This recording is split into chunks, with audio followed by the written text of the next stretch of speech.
everybody. I have an impromptu message again. I'm driving at night, so I apologize if it's a little bit hard to see me at points. But I'm just gonna get right into it. So I was just on a Zoom call, and we were talking about fear a lot, and it inspired a couple of trains of thought in me that I wanted to riff off of in this video.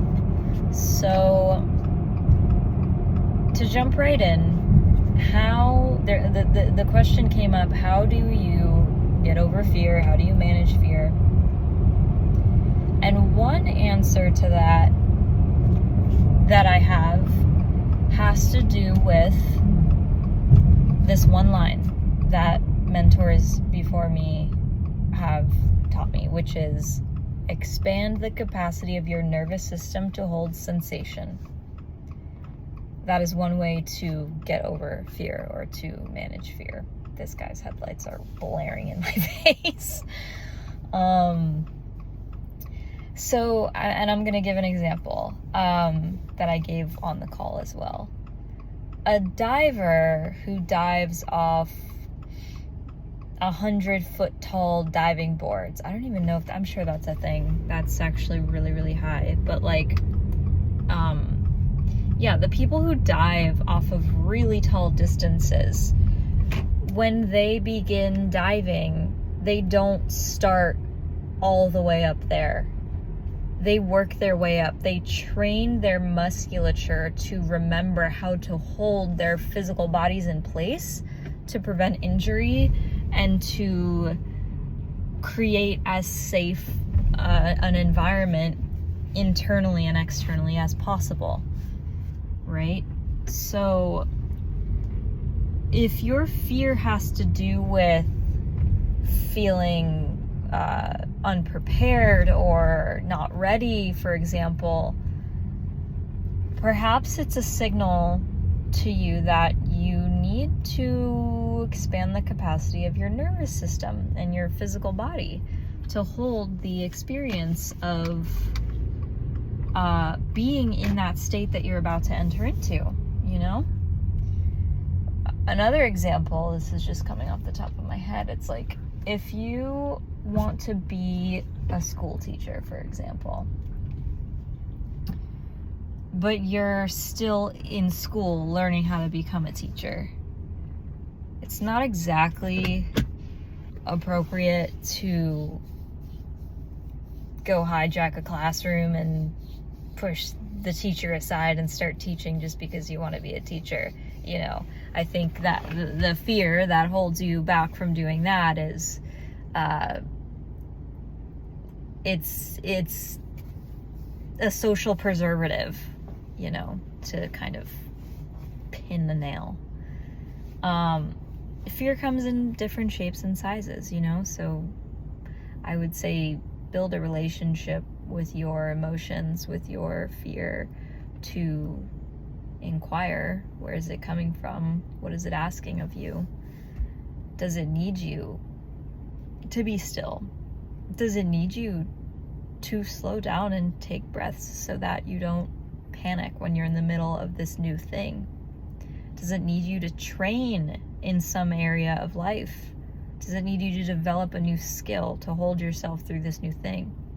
Does it genuinely need you to lay back, to relax, to actually be still, to be frozen, to not do the thing you're afraid of?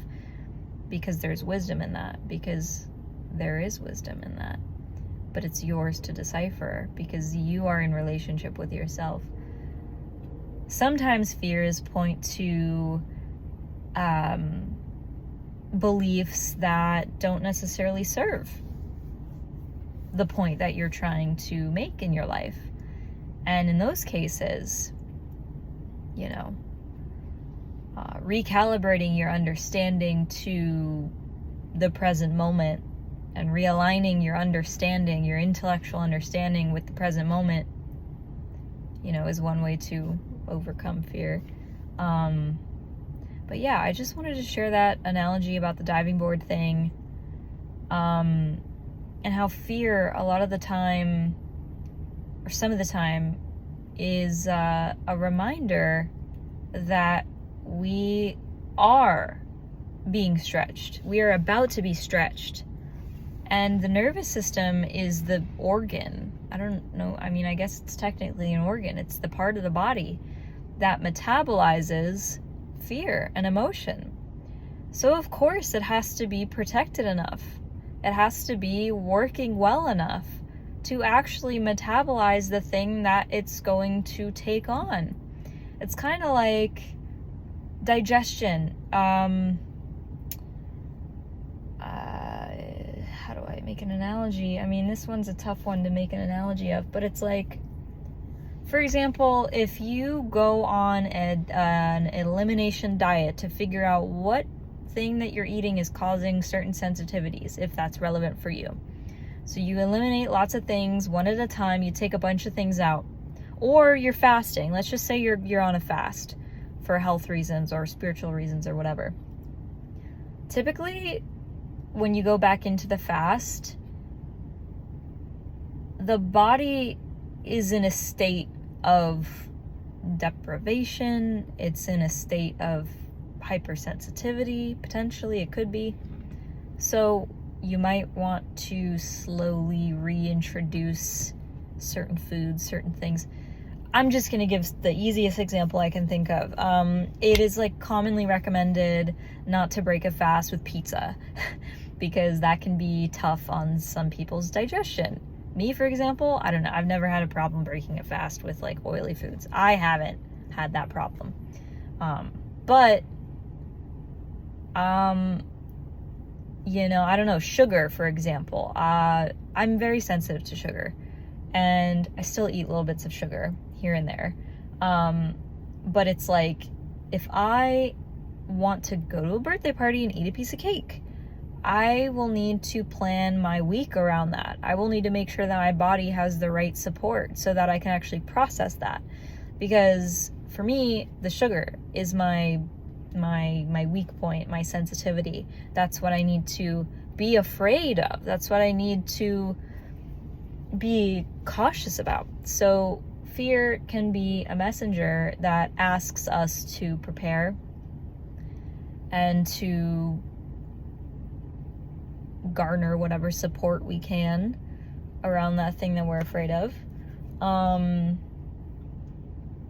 So yeah, and I'm just going to bring it back around to my OG point here, which is that fear a lot of the time asks us to expand the capacity of our nervous system to feel, essentially, and to hold that state that we want to be in. Because if in our lives, once upon a time, you know, we got, God forbid, this is terrible, but like tomatoes thrown at us in the middle of a performance on stage, that's traumatizing. That's terrible. Or, you know, even if just speaking our truth or sharing our voice got us ridiculed, or we sang once upon a time in kindergarten and someone judged us, or someone said you can't sing, or we danced because it felt good, and then all of a sudden society says this is how you dance, and if you don't do it like this, then you can't dance, period, and everyone's going to judge you. But like, your dream is to be a performer or a dancer or a speaker or a singer or whatever. And, you know, you're working your way back into it. And, you know, you don't necessarily want to have a panic attack on stage or relive your deepest traumas. It's like, sometimes you just have to approach the things you're afraid of in bite-sized pieces, bit by bit, to stretch your nervous system. You know, like, start with singing, you know, alone by yourself, get comfortable with your own voice, you know, then introduce a little more, like, just take the thing that it is you're afraid of, but that you are trying to do, and bring that into different contexts that feel safe, but challenging, and inviting, but maybe a little uncomfortable. Because I don't think it's necessarily always wise to jump straight into the danger zone, because growth happens in discomfort, not necessarily in danger. In my experience, if I push myself too quickly to do something that I'm afraid of and not ready for, it will traumatize me further and not support me. And it looks different for everyone, you know? It's like baby birds being pushed out the nest. That's nature. You're gonna have to take leaps of faith at points if you want to grow. And so, yeah, I'm gonna leave this here. I hope this was helpful. These are just some thoughts that I have on fear and growth and some insights and stuff.